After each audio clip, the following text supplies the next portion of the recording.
so many things. Chanting the holy names for hours on end. For most people, it appears to be a sort of a lifestyle, which is, we had one experience of that. Who was that? Oh, one man. Anyway, there have been several experiences of people who joined our movement for unusual reasons, extraordinary reasons. Even criminals and persons who are in the army and different things. Many of them have said it's more austere. The life of a devotee is more austere. What is the real austerity is, in a sense, is this point of which is being mentioned here as a false ego. And we come to that point of the false ego, that's the hard one to cross over.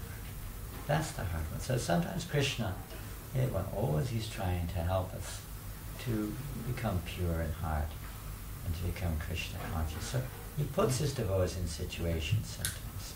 So Lord Brahma describes this in the 10th canto, how the Lord deals. When a devotee finds himself put in this situation of apparent poverty, or maybe we're not getting praised or honored for what we think is good service, we're not getting recognized, it's a tough one.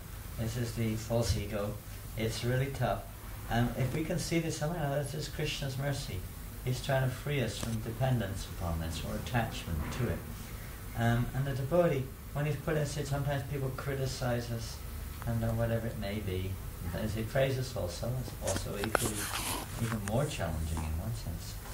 So whatever it is, we should try to see this. Tatino kompam susamishna, bunjani bhakti bhakti vishatonga naste, kivetu yomukipade sadeva.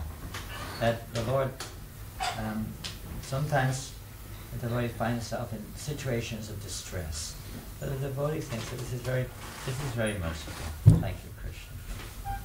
Somehow or another, the devotee sees this. This, if we really want for that point, the Lord puts us in situations which are just suitable. Not going to test us more than we can manage. All the test is just suitable for our particular next step advancement. He puts us in that situation. The devotee is really seeing it in relationship with Krishna. This verse is so helpful for all of us. It's really helped me for so many occasions in my life. Now we're in difficult situations, both with our own internal challenges and in situations around us. Wonderful to remember. Very inspiring verse. And just thanking, just seeing how Krishna is so kind. Despite the situation, the devotee praised the Lord, thanking the Lord for his mercy. And what the real mercy is describes in the purport, how the mercy is that the Lord is actually helping us to get free of the cause of our distress, this false ego, this pride, for seeing things as ours or in relationship with me only.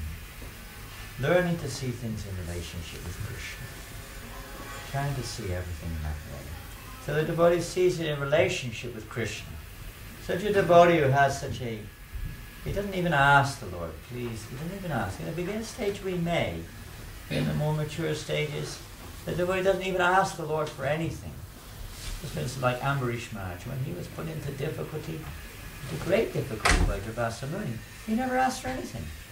He considered himself deserving of it. It's a very powerful, curative method.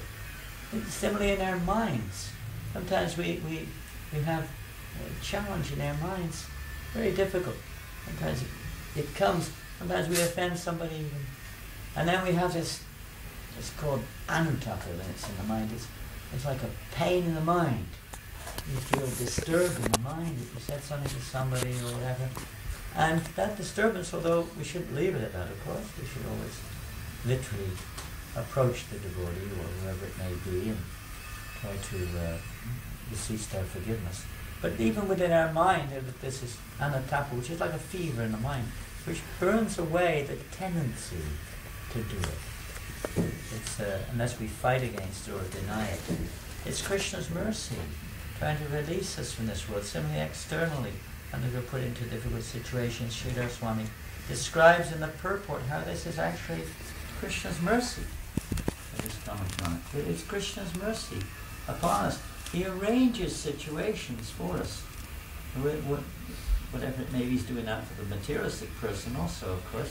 The Lord is arranging everything through his various energies, but for a devotee, he particularly takes personal interest in making arrangements to help us to get freed from the cause of our suffering in this material. And this, what we call austerity in the life of a devotee, it's not for it's for the higher reason. The spiritual masters have given us a path, we can say it's a path of austerity, but this particular path which they've given us is also very joyful. Devotional service is joyfully performed. Ramantica, Tashantica, Ramantica is joyfully performed. Because the relationship with Krishna is not just the path of becoming freed of reactions, being placed in a situation of denial, or whatever, becoming freed even of material desire. This path of austerity in this age particularly is very joyful. Previous ages you could say it was really austere, trying to break this knot of material attachment. Very, very difficult. In this age particularly, even Janananda Goswami has given us the formula, Yada Nijasinai, the karma gunti nabandhanam, chindanti kovidastasya, koyukur katavati, noyukur. This is the path of cutting the knot of material attachment, this false ego, ultimately. It is by remembering the personality of Godhead. So Krishna puts us in different situations, specifically to help us to remember Him. We have to sometimes turn to Him. Sometimes we get so distraught or helpless, hopeless situation, and we have no choice but to turn to Him. We may turn to Him in maybe a mixed way, of course, that's also certainly better than not at all.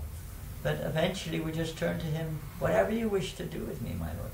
Whatever you like. I'm sure we've had experiences of that. We're just like Mother Draupadi.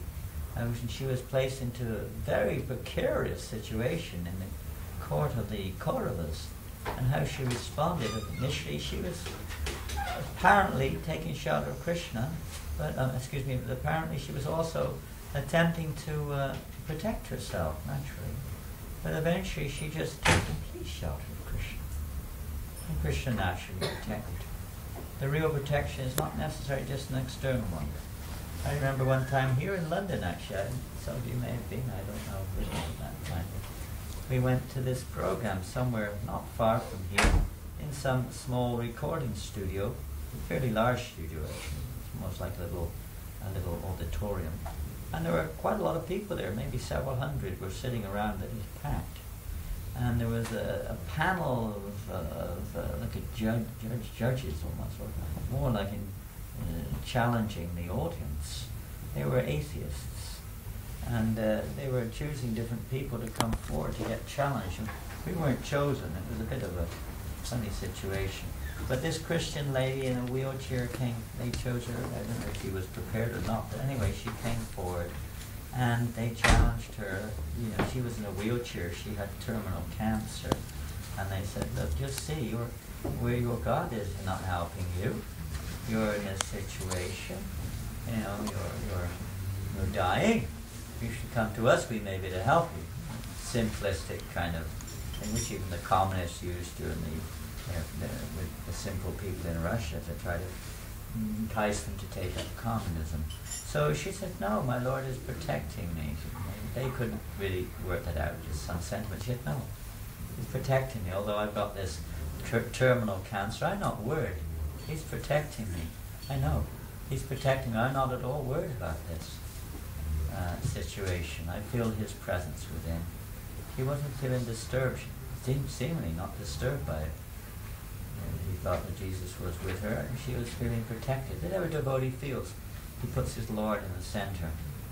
He doesn't feel bothered by it. We see so many examples. All of our great acharyas, Prabhupada taught this. We already quoted that verse, how again and again it seemed like Krishna was taking things away. He takes away not that which is favorable, but that which is unfavorable, or that which is required to move on to a higher position of responsibility, or sometimes to show others by example. The Lord may also teach like that through His pure devotion.